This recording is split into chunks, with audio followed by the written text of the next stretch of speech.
Hi, എല്ലാവർക്കും നിംഷാസ് കിച്ചണിലേക്ക് സ്വാഗതം. ഇന്ന് നമുക്ക് ചപ്പാത്തി, അപ്പം, ഇടിയപ്പം, അതുപോലെ ചോറിൻ്റെയൊക്കെ കൂടെ കഴിക്കാവുന്ന നല്ലൊരു അടിപൊളി കോളിഫ്ലവർ കുറുമ തയ്യാറാക്കാം. അതിന് വേണ്ടിയിട്ട് ഒരു 2 ടേബിൾ സ്പൂൺ വെളിച്ചെണ്ണ ഒഴിച്ച് കൊടുത്തിട്ടുണ്ട്.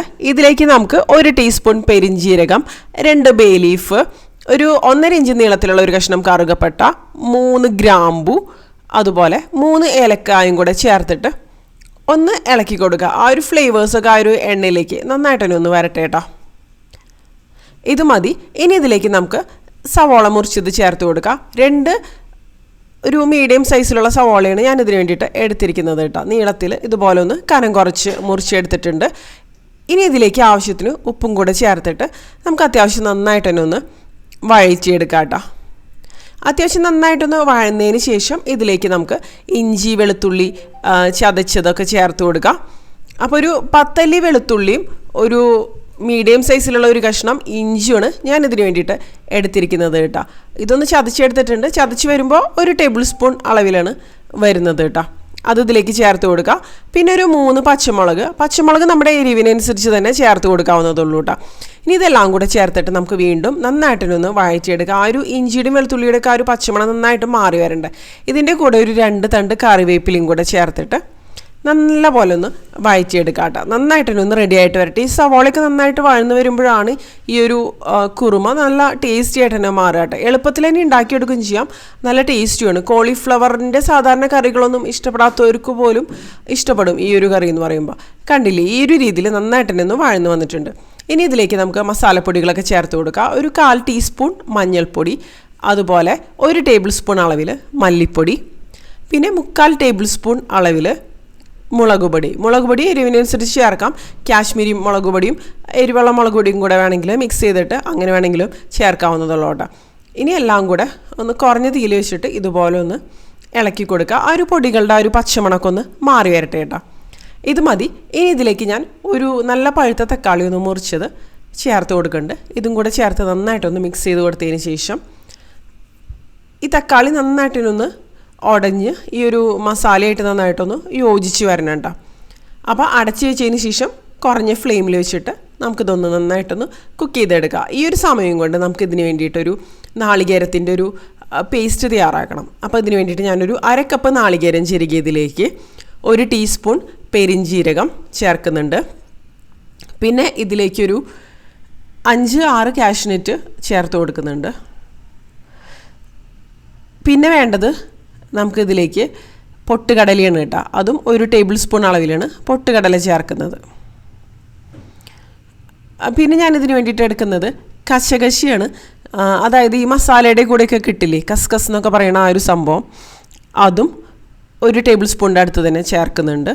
ഇതെല്ലാം കൂടെ നമുക്ക് കുറച്ച് വെള്ളം കൂടെ ചേർത്തിട്ട് നല്ല പേസ്റ്റായിട്ട് തന്നെ അരച്ചെടുക്കാം കേട്ടോ. അപ്പോൾ തിക്നെസ്സിന് വേണ്ടിയിട്ടാണ് ആ ഒരു പൊട്ടുകടല, കാഷ്നട്ടൊക്കെ ചേർക്കുന്നത്. കാഷ്നട്ടൊക്കെ ചേർക്കുമ്പോൾ ഒന്നും കൂടി റിച്ച് ആയിട്ടുള്ള ഒരു ഗ്രേവി ആയിട്ട് തന്നെ മാറും കേട്ടോ. നമ്മുടെ ഈ ഒരു മസാല കണ്ടോ, നമുക്കൊന്ന് തുറന്ന് നോക്കാം. നന്നായിട്ട് തന്നെ റെഡി ആയിട്ട് വന്നിട്ടുണ്ട്. എല്ലാം കൂടെ ഒന്ന് യോജിച്ച് വന്നിട്ടുണ്ട് കേട്ടോ. ഇതിലേക്ക് നമുക്ക് കോളിഫ്ലവർ ഇട്ട് കൊടുക്കുക. ഇതൊരു മീഡിയം സൈസിലുള്ള കോളിഫ്ലവർ ഇതുപോലെ ഒന്ന് എന്താ പറയുക അടർത്തിയെടുത്തിട്ടുണ്ട്. ഫ്ലോറൈഡ്സ് ആയിട്ട് അടർത്തിയെടുത്തിട്ടുണ്ട്. ഇത് ഞാനൊരു 10 മിനിറ്റ് ചൂടുവെള്ളവും ഉപ്പും ചേർത്തിട്ട് വെച്ചിരുന്നതാണ് കേട്ടോ. അത് നന്നായിട്ട് കഴുകിയതിന് ശേഷം പിന്നെ ഡ്രെയിൻ ചെയ്ത് എടുത്തതാണ്. ഇനി ഇതിലേക്ക് ഞാൻ ഉരുളക്കിഴങ്ങും കൂടെ ചേർക്കുന്നുണ്ട്. ഒരു 2 മീഡിയം സൈസിലുള്ള ഉരുളക്കിഴങ്ങാണ് ചേർക്കണത്. വേറെ ഏതെങ്കിലും വെജിറ്റബിൾസ് വേണമെങ്കിൽ അതും നിങ്ങൾക്ക് ഇതിലേക്ക് ചേർക്കാവുന്നതുള്ളൂ. കോളിഫ്ലവർ തന്നെയാണെങ്കിലും കുഴപ്പമൊന്നുമില്ല കേട്ടോ. ഉരുളക്കിഴങ്ങ് ചേർക്കുമ്പോൾ ഒന്നും കൂടി ടേസ്റ്റ് ആയിട്ട് വരും.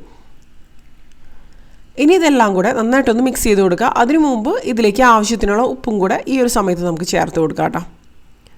ഈ ഒരു മസാലയായിട്ട് നന്നായിട്ടൊന്ന് യോജിച്ച് വരട്ടെ. നമ്മൾ ചേർത്ത വെജിറ്റബിൾസൊക്കെ, ഗ്രീൻ പീസ്, ഇപ്പോൾ ഫ്രോസൺ ഗ്രീൻ പീസ് അല്ലെങ്കിൽ ഫ്രഷ് ഗ്രീൻ പീസൊക്കെ ആണെങ്കിൽ ഈ ഒരു സമയത്ത് നമുക്ക് ചേർത്ത് കൊടുക്കാം. ഉണക്ക ഗ്രീൻ പീസ് ആണെങ്കിൽ വേവിച്ചതിന് ശേഷം മാത്രം ഇതിലേക്ക് അവസാനം ചേർത്ത് കൊടുത്താൽ മതിയാവും കേട്ടോ. പിന്നെ ക്യാരറ്റ് പോലുള്ള വെജിറ്റബിൾസ് വേണമെങ്കിൽ അങ്ങനെ മിക്സ്ഡ് വെജിറ്റബിൾ കുറുമ എന്നുള്ളൊരു രീതിയിൽ വേണമെങ്കിൽ അങ്ങനെ തയ്യാറാക്കി എടുക്കാവുന്നതുള്ളൂ. ക്യാരറ്റ്, ബീൻസ് അതുപോലുള്ള വെജിറ്റബിൾസൊക്കെ ചേർത്തിട്ടും. അപ്പോൾ എല്ലാം കൂടെ നന്നായിട്ടൊന്ന് മിക്സ് ചെയ്ത് എടുക്കുന്നുണ്ട്. ഇനി ഇതിലേക്ക് വേവാൻ ആവശ്യത്തിന് വെള്ളം കൂടെ ഒഴിച്ചു കൊടുക്കുക. അത് ഞാനൊരു 2 കപ്പ് അളവിൽ വെള്ളം ഒഴിച്ചു കൊടുക്കുന്നുണ്ട്. പിന്നെ നമുക്ക് മിക്സ് ചെയ്ത് നോക്കിയിട്ട് പോരാന്നുണ്ടെങ്കിൽ കുറച്ചും കൂടി ചേർത്ത് കൊടുക്കുക. ഇതിപ്പോൾ അത്യാവശ്യം ക്വാണ്ടിറ്റി ഉണ്ട് കറി, അപ്പോൾ അതിനനുസരിച്ച് തന്നെ നമ്മൾ വെള്ളവും കാര്യങ്ങളൊക്കെ ചേർത്ത് കൊടുക്കണം. അപ്പോൾ അതേ ഒന്ന് മിക്സ് ചെയ്ത് നോക്കിയപ്പോൾ വെള്ളം പോരാന്ന് തോന്നി. വീണ്ടും ഞാനൊരു 1/2 കപ്പും കൂടെ ചേർത്തിട്ട് നന്നായിട്ടൊന്ന് മിക്സ് ചെയ്തെടുക്കണം ചെയ്യണത് കേട്ടോ. ഇനി നമുക്കിത് അടച്ച് വെച്ചിട്ട് വേവിച്ചെടുക്കുക. ഈ പച്ചക്കറികളൊക്കെ നന്നായിട്ടൊന്ന് വെന്ത് വരണുണ്ടോ. അതിന് ശേഷമാണ് നമ്മൾ പിന്നെ അരച്ചെടുത്ത ഈ ഒരു പേസ്റ്റ് ചേർത്ത് കൊടുക്കുള്ളൂ. അപ്പോൾ കണ്ടോ, ഇത് നന്നായിട്ടൊന്ന് വെന്ത് വന്നിട്ടുണ്ട്. പച്ചക്കറികൾ ആ ഒരു കോളിഫ്ലവർ ആണെങ്കിലും ഉരുളക്കിഴങ്ങൊക്കെ ആണെങ്കിലും വെന്ത് നല്ല സോഫ്റ്റ് ആയിട്ട് തന്നെ മാറിയിട്ടുണ്ട് കേട്ടോ. ഇത് മതി. ഇനി ഇതിലേക്ക് നമ്മൾ നേരത്തെ അരച്ച് വെച്ച ആ ഒരു നാളികേരത്തിൻ്റെ പേസ്റ്റ് ഉണ്ടല്ലോ, അത് ചേർത്ത് കൊടുക്കുക. ആദ്യം തന്നെ അത് ചേർത്ത് കൊടുക്കേണ്ട ആവശ്യമില്ല. അത് ചേർത്തതിന് ശേഷം ഗ്രേവിയുടെ ഒരു കൺസിസ്റ്റൻസി അഡ്ജസ്റ്റ് ചെയ്ത് കൊടുക്കുക. വെള്ളം വേണമെങ്കിൽ ആവശ്യത്തിന് വെള്ളം ഒഴിച്ച് കൊടുക്കുക കേട്ടോ. എപ്പോഴും നമ്മൾ കറി റെഡിയായിട്ട് ഫ്ലെയിം ഓഫ് ചെയ്ത് എടുക്കുന്ന ആ ഒരു സമയത്ത് കറി കുറച്ച് ലൂസായിരിക്കണം. അപ്പോഴായിരിക്കും തണുത്ത് വരുമ്പോൾ ആ ഒരു പെർഫെക്റ്റ് കൺസിസ്റ്റൻസിയിൽ തന്നെ വരുള്ളൂ കേട്ടോ. ഇതിലേക്ക് ഇപ്പോൾ വെള്ളം ഒഴിച്ച് കൊടുക്കേണ്ട ആവശ്യമില്ല, ആവശ്യത്തിന് വെള്ളമുണ്ട്. ആ ഒരു മസാലയായിട്ട് നന്നായിട്ട് തന്നെ ഒന്ന് മിക്സ് ചെയ്ത് കൊടുക്കാം. നമുക്ക് ഈ ഒരു രീതിയിൽ നന്നായിട്ട് തന്നെ ഒന്ന് യോജിച്ച് തിളച്ച് ഒന്ന് റെഡിയായിട്ട് തന്നെ വരണം.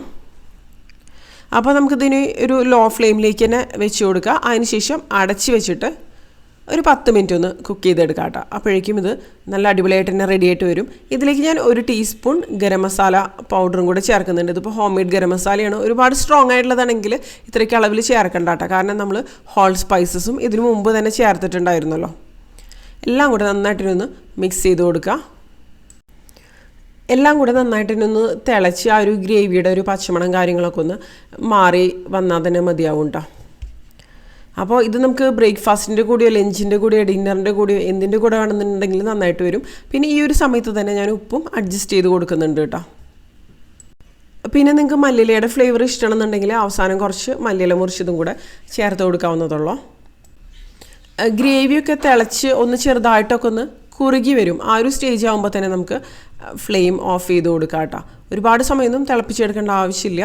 കണ്ടില്ലേ, ഇപ്പോൾ കറക്റ്റായിട്ടൊന്ന് റെഡി ആയിട്ട് വന്നിട്ടുണ്ട്. ഇത് മതി. ഇനി നമുക്ക് ഫ്ലെയിം ഓഫ് ചെയ്ത് കൊടുക്കുക.